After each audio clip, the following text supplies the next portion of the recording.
This week on Jerusalem Dateline, Israel heads to early elections. Will Netanyahu win the race? And how has President Trump impacted the Middle East? Plus, from Israel's 70th birthday to the U.S. Embassy move to Jerusalem, we'll take a look at some of the highlights of 2018. All this and more this week on Jerusalem Dateline.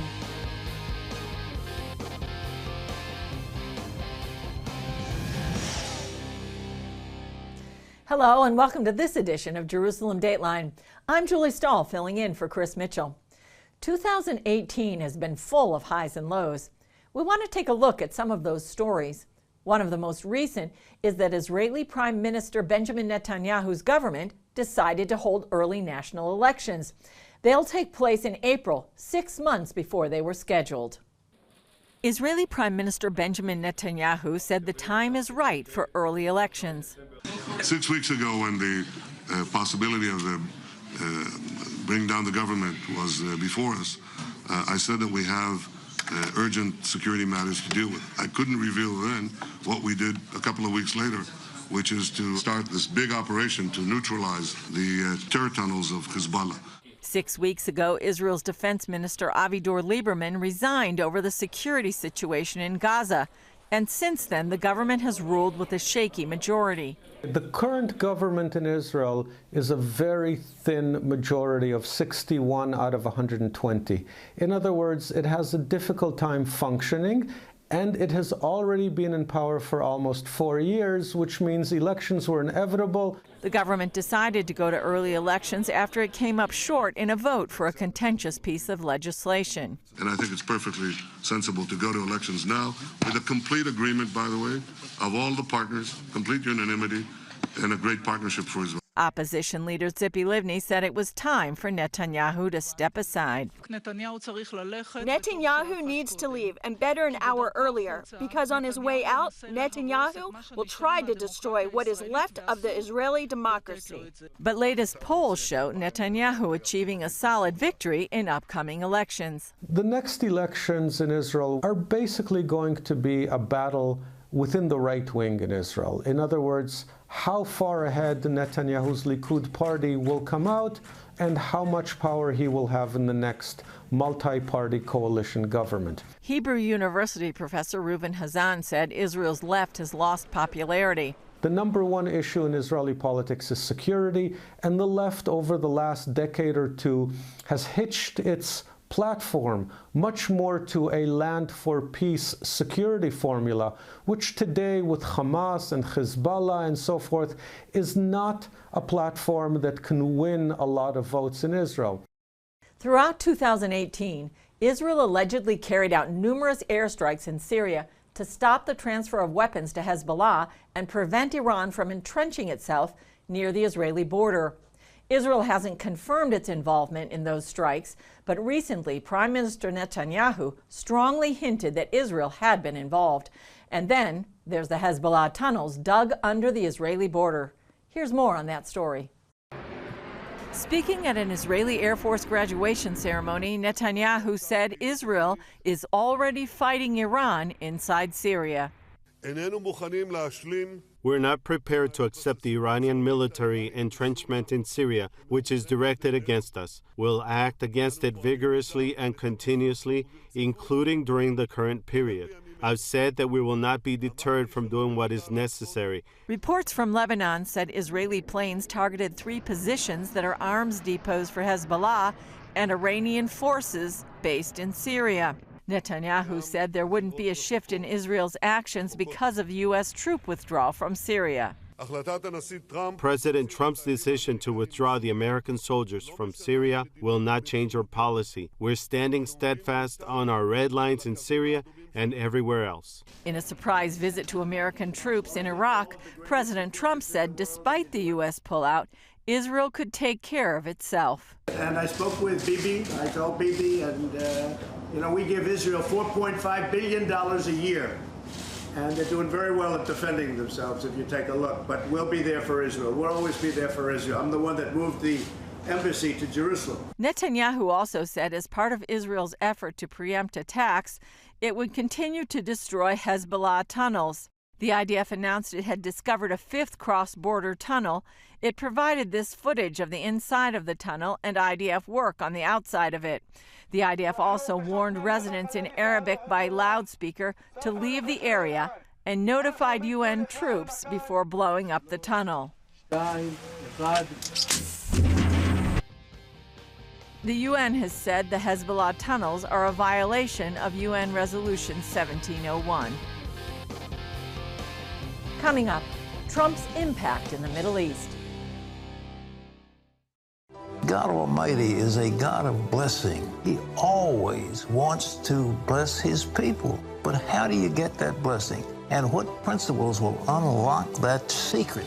In Miraculous Blessings, Pat Robertson shows you how to open the floodgates of God's awesome blessings in your life. In order to have a blessing, you've got to be blessable. Discover what the Bible has to say about God's covenant of blessing, the laws of blessing, and what are the hindrances to the blessings of God. The words of Jesus, they are as valid as the law of gravity, and if we follow those laws, we will be blessed. You'll see amazing true stories of everyday people whose lives were rescued and transformed by God's miraculous blessings.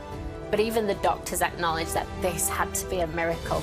Call 1-800-700-7000 or visit CBN.com to become a CBN partner and get miraculous blessings today.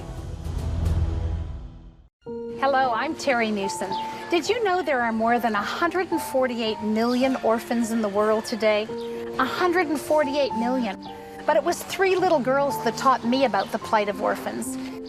My husband and I spent nearly a month immersed in the daily activities of a Ukrainian orphanage as we waited to adopt 3 sisters. I saw firsthand the utter loneliness, the pain of rejection, and the overwhelming desire to be loved. That experience changed me forever. And out of it grew a ministry from my heart called Orphans Promise. Today, we're helping orphans and vulnerable children in more than 50 countries worldwide. Thousands of children are now in safe homes. They're being educated, and they're learning life skills. I'm asking you to join with me and become family to these children. Will you call the number on your screen right now? Because every child deserves a chance to be happy. One of the biggest stories of 2018 was the U.S. Embassy move to Jerusalem. That's just one of the actions President Trump has taken in his 2 years in office. And as CBN's Middle East Bureau Chief Chris Mitchell reports, some observers say Trump has made dramatic progress towards changing the Middle East. From Iran to Saudi Arabia and beyond, President Donald Trump has put his stamp on the region. What a glorious day. Remember this moment. President Trump, by recognizing history, you have made history. Perhaps the most dramatic decision, acting where other presidents had not, by moving the U.S. Embassy to Jerusalem. The decades of talk about that and frankly sort of empty talk about suddenly it happens, that's a very bold move that I think has, again, really changed the whole sort of basics, topography in a certain way of the Israeli-Palestinian situation. It strengthened a U.S.-Israel relationship that had suffered under the Obama administration. Many of us grew up in a world of a Pax Americana, and we felt safe under those great eagle wings of the United States of America. And those wings have been a fluttering away, how should I say, in recent years. And we feel now that they're back. And it gives us strength. It gives us strength sometimes to even be conciliatory. Israel needs that behind it. The next step, isolate Iran by pulling out of the questionable nuclear deal. The exit from the JCPOA, from the nuclear deal with Iran, a very major watershed moment, which I think announced what we've been discussing, i.e. announced the beginnings of a much broader process to roll back Iran that's been allowed to roll across the region unopposed over the last decade. The decision to confront Iran also began to reverse a trend. I think a lot of what they're doing is trying to repair the damage to America's position in the Middle East after the Obama administration wrecked America's reputation as an ally by embracing America's chief enemy in the Middle East, Iran, at the expense of America's allies, whether it's Israel or the Sunni Arab nations that were betrayed by the Obama administration. The region is going through a complete realignment. right, in the last 2 years that President Trump has been in office. What's happened is you've started to see is that all the other countries in this region are beginning to recognize that for the last few years. Saudi Arabia and Israel are in close contact in the shadows behind closed doors. The United Arab Emirates and Israel are talking to one another. There are business relationships, intelligence relationships, military relationships between the Israelis and the Gulf states. Trump also brought changes to the Israeli-Palestinian peace process. I believe President Trump has broken the paradigm for diplomacy here in the Middle East that got encrusted for about 50 years now. It's broken that old formula for peacemaking here and really strengthened Israel's cause. And so we have to thank Trump for that, whether it's moving the embassy, closing the PLO mission in Washington, cutting off funding to UNRWA, challenging the way UNRWA has a different definition for Palestinian refugees than any other refugees. All across the board, Trump is hitting my bucket list of things that should have been done long ago. Another major development, standing up for persecuted Christians in the Middle East. They made human rights and particularly the religious persecution to be a priority. The most dramatic example, Trump put U.S.-Turkish relations on the line for imprisoned pastor Andrew Brunson. They're ready to almost damage to the trade and the economy with Turkey over a pastor. And all of the secular media, without exception, are saying, a pastor? Who cares about a pastor? The trade with Turkey is much more important. The money and the value of the lira is much more important. But the Trump administration said, no, a pastor who's falsely accused and is in prison is important to us, and we're willing to really put our money where our mouths are, and they're taking a strong stand. He also stated his support for Iranians who protested their own leadership, a call the Obama administration ignored. Do people on the streets know the difference? Do they know Trump is standing with them? Trust me, they do. I talk with the person in the street because I have relatives there, and they are people in the street, and they do appreciate this more than I can express in words. All these bold decisions resonate in the Middle East, where strength matters. I think in the broader Middle East, it's someone who will stand on his word. It's someone who is not afraid to get involved. It's someone who will stand up. When America is strong, Israel is strong. When America is involved in this region, that sends a message to Israel's detractors and Israel's potential enemies that if you mess with Israel, you're messing with the United States, and vice versa. And that is a message that sadly we didn't hear for a while, and it's again being heard throughout the region. The world hopes the Trump administration's next message is the unveiling of its long-awaited peace plan. Chris Mitchell, CBN News, Jerusalem. Up next, from Israel's 70th birthday to the U.S. Embassy move to Jerusalem, a snapshot view of 2018. Parents, the Superbook Bible app is a great way to get your child reading the Bible, because in today's busy world, we can use some help. The free Superbook Bible app has fun stuff your kids will love. They'll have a blast learning the Bible, playing great games, watching cool videos, discovering heroes in the Bible. They'll have fun while they learn God's Word. The Superbook Kids Bible app, available now. Life. It's meant to be lived fully. Jesus said it. I came to give you life. Life to the fullest. Life in your family. Life in your finances. Life in your body, mind, and spirit. Life in your everyday.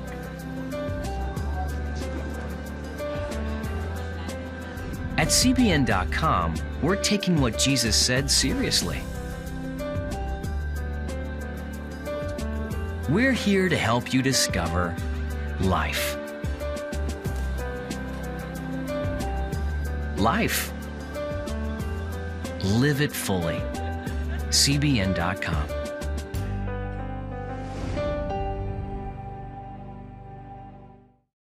We had 4 jobs that didn't go right, but we didn't waver in our faith. That's when God put on my heart that we needed to do the well. Within a couple of days, we got an insurance refund check that we had no idea was coming. And here we are, this year, it's just boom. You go out and help other people, and you get rewarded for it. Get Pat Robertson's latest teaching, Miraculous Blessings. 2018 was a full year. We've put together a snapshot of some of the stories that were unusual and important. Israel's national celebration wove a theme of technological progress and survival through 7 decades of its modern history. They told the story of the Jewish people from Moses to the early pioneers, through the Holocaust, to the planting of the land and the growth of technology. They said the rebirth of their nation was where prophecy became their reality and the answer to their prayers. Treasury Secretary Steven Mnuchin unveiled the seal and Ivanka Trump introduced the new embassy.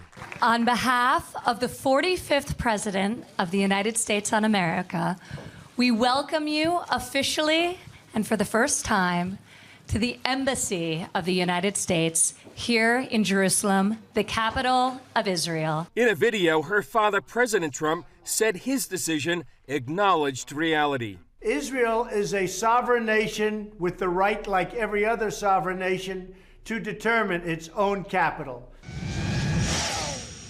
Much of the coverage of Monday's riot seemed to show one side of the story, an uprising to protest the opening of the U.S. Embassy in Jerusalem.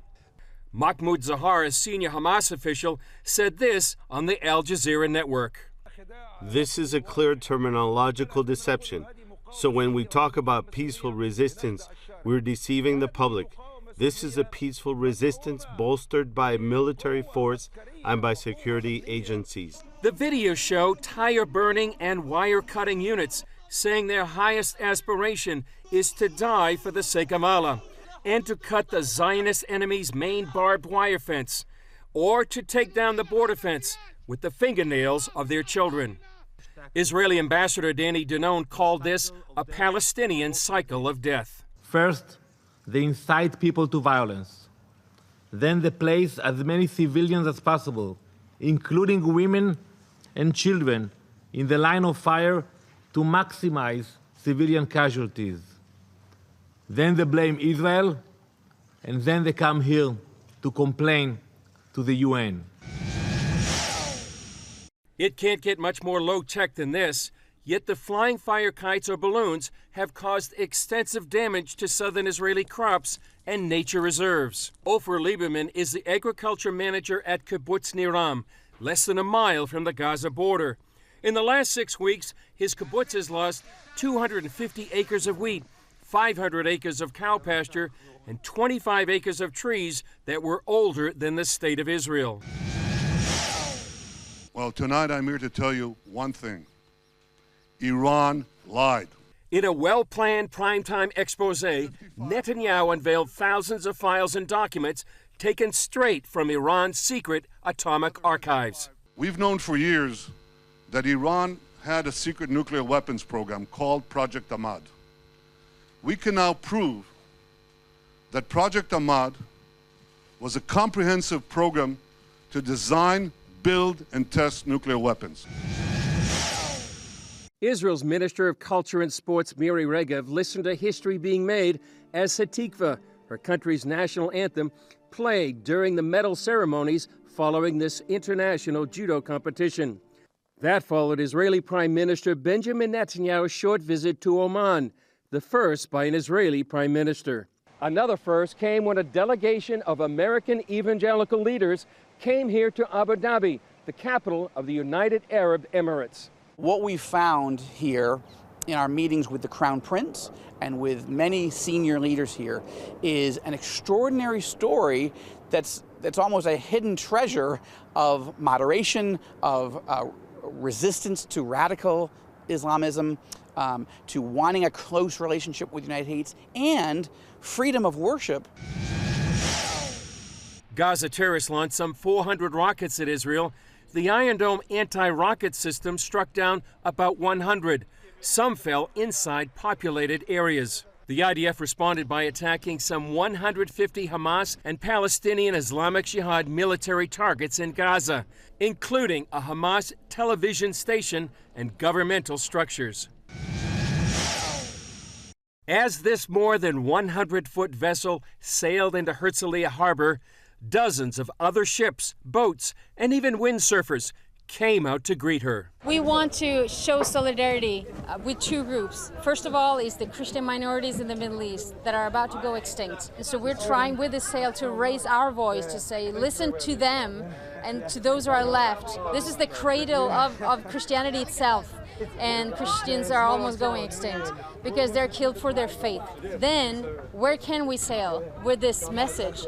And the only answer is Israel, because first of all it says Jesus, sailing for Jesus on the side. There's no other country in the Middle East that would open up their ports for us. And it's the only country in the Middle East where the Christians are growing in numbers. So we want to support Israel in this. Still ahead, Israeli Jews helping Christians to help Muslims.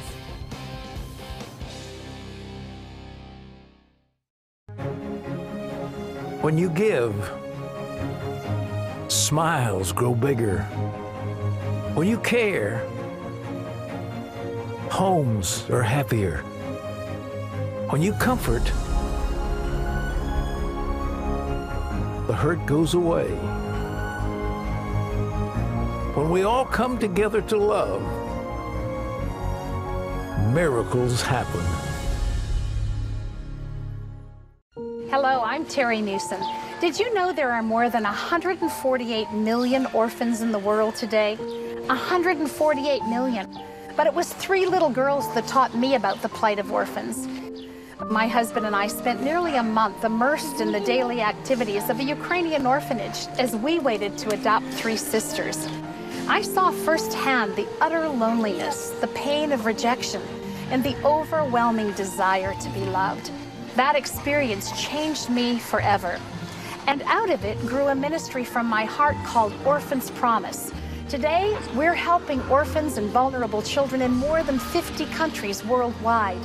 Thousands of children are now in safe homes. They're being educated, and they're learning life skills. I'm asking you to join with me and become family to these children. Will you call the number on your screen right now? Because every child deserves a chance to be happy. Hello? Is this thing on? Hey, kids, do you love games? And do you love discovering things? Well, do ya? Then you're gonna love this. It's the new free Superbook Kids Bible app. You can play games, watch videos, find answers to your questions, and a whole lot more. The new Superbook Kids Bible app. Free downloads available on iTunes and Google Play now. One of my favorite stories this year is that of Operation Good Neighbor, because to me it shows the heart of Israel and the Jewish people. The IDF providing medical aid, food, fuel, and other goods to the Syrians in need during their civil war, even though Syria and Israel are not friendly nations. And the story gets better. In many cases, the Israeli army worked together with Christian organizations to help the Muslims. Marco Moreno served in the Israeli military intelligence for 25 years. After the Syrian civil war began, the army assigned Moreno to come up with a response to the carnage. In the end, we took a very unique path. The path was to offer humanitarian aid to the Syrian side, meaning food, medicine, medical treatment, and help them in their tough hour. But asking nothing in return. Yeah. Asking nothing in return. It's kind of thinking outside the box, and it's not something that you can find usually as a set of mind in the Israeli army. This outside-the-box plan became the Good Neighbor Project. After several years, it's provided tons of food, fuel, and supplies to Syrians on the other side of the border. The military also brought thousands in need of medical treatment into Israel, despite the warlike relationship with the Syrian government. The goal is simple. To gain the hearts of mine. We said, listen, Syrian, we are your neighbors, okay? We don't want to hurt you. We want only to love you and help you in order to live in peace. as neighbors, good neighbors. And as you say, that it's a game changer? It is a game changer. What struck me as one of the most profound dimensions of the whole story was that these were man-to-man, eyeball-to-eyeball relational equity and trust. And that struck me, and I wanted to get involved in that. Moreno enlisted Dalton Thomas, the founder of Frontier Alliance International, to send Christian medical teams inside Syria. And the thing is, they don't have anything over there. So they want and need everything on a medical level. The hospitals have all been bombed, the doctors have been assassinated or displaced. There isn't anyone over there. But who would go into what's become the most dangerous place on earth? One story that compelled me is the story of the Good Samaritan. Emmanuel led the first team in and found his neighbors bleeding and dying. You have everything from chronic disease, whether it's diabetes, blood pressure, and you have somebody who has his leg blown up or his gut spilling out or every kind of trauma that you can imagine. The conditions are abysmal. First thing I saw was the hospital. I remember walking down the stairs and I remember smelling, because they had a lot of traumas that day, and I remember smelling the blood and then just walking in and being like, oh my goodness, what did I get myself into? Brittany also found herself in the war zone. She came with Tanya, a surgeon, and Melanie, a translator. They all went into Syria to help those caught in the crossfire. As chief surgeon, Dr. Tanya faced procedures she never saw in civilian life. At the moment I began the surgery, I felt like God would show me how to proceed, whether it was a C-section, a hemorrhage, amputations or traumas, like skull or vertebrae or any type of trauma. But why go into such a dangerous place? If anything, when I read the Bible, what I see is a God who is mighty in battle, a God who intervenes in a time of dire distress or need. So when I read that, it's easy for me to trust God, that God would protect me, that God would shelter me. And if He calls, I believe He will protect as well. They are warriors. Warriors. How? You have two kinds of warriors. One is carrying a gun, protecting his nation, fighting whatever, like I was for 25 years. The other kind of warrior is a warrior with the Bible, with a true belief in his heart. In order to serve the Lord, he needs to do what he needs to do. Syria, it's the dangerous place on earth. Everything can happen in Syria, everything. And they live in bad houses without hot water, bad food, they don't have any toilet, sleeping sometimes on the ground, but they are believers. They're doing it because they love Israel, because they love Jesus. Chris Mitchell, CBN News, the Syrian-Israeli border. That's all for this edition, and that's all for 2018. Thanks for joining us. Remember, you can follow us on Facebook, Twitter, Instagram, and YouTube. I'm Julie Stahl. From all of us here at Jerusalem Dateline, we wish you a blessed, healthy, happy, and God-filled new year. We'll see you next time and next year on Jerusalem Dateline.